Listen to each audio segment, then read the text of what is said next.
आगे दिसंबर तिहार वो दाई घी कर दीपक जला ले। आगे आगे दिसंबर तिहार वो दाई घी कर दीपक जला ले। गुरु बाबा के से सिंहासन, गुरु बाबा के से सिंहासन जाके ते माथ नवाले। आगे आगे दिसंबर तिहार वो दाई घी कर दीपक जला ले। आगे आगे दिसंबर तिहार वो बहिनी घी कर दीपक जला ले।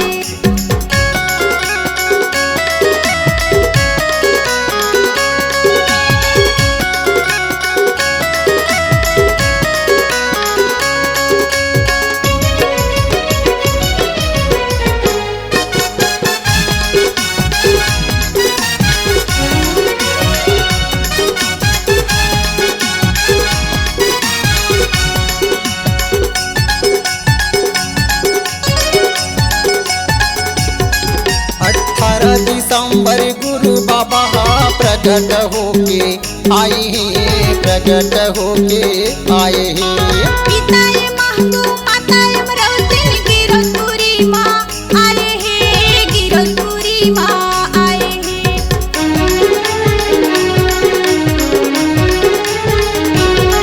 18 दिसंबर गुरु बाबा प्रकट होके आए हैं, प्रकट होके आए हैं। पिताए महबूब माताए मरौतिन गिरधपुरी माँ आए हैं, गिरधपुरी माँ आए हैं। नरियर पान सुपारी धर ले, नरियर पान सुपारी धर ले, गुरु चरण में चढ़ा ले। आगे आगे दिसंबर तिहार वो दाई घी कर दीपक जला ले। आगे आगे दिसंबर तिहार वो बहिनी घी कर दीपक जला ले।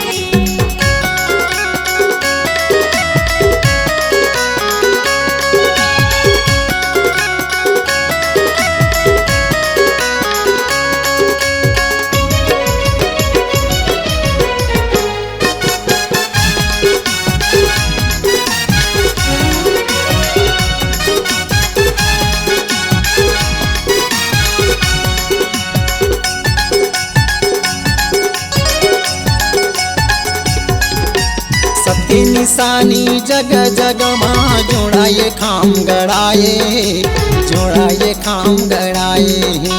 सबकी निशानी सदा के झंडा ऊपर माला लहराए हैं, ऊपर माला लहराए हैं।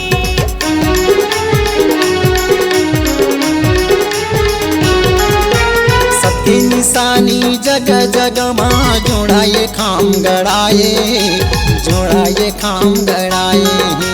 सबकी निशानी सदा के झंडा ऊपर माला लहराए हैं, ऊपर माला लहराए हैं। गुरु बाबा के चरण कमल माँ, गुरु बाबा के चरण कमल माँ जाके ते माथ नवाले। आगे आगे दिसंबर तिहार का भैया घी कर दीपक जला ले। आगे आगे दिसंबर तिहार का भाई घी कर दीपक जला ले।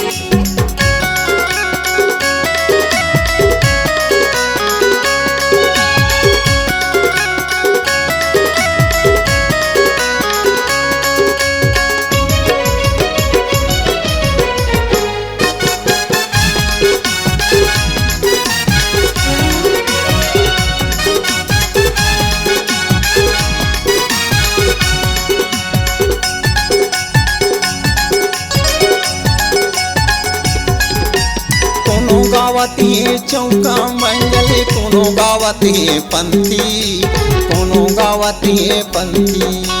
गुरु बाबा के सत्य निशानी पहिरो जनेवा कंठी, पहिरो जनेवा कंठी।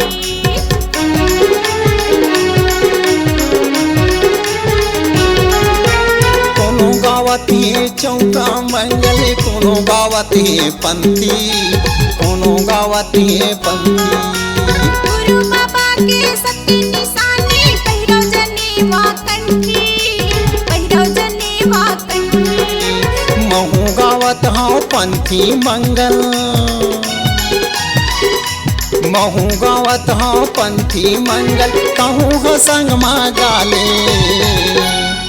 आगे आगे दिसंबर तिहार का भैया घिव कर दीपक जला ले। आगे आगे दिसंबर तिहार का भाई घिव कर दीपक जला ले।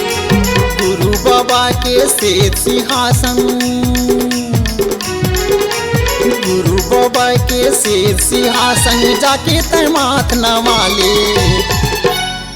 आगे आगे दिसंबर तिहार का भैया घिव कर दीपक जला ले।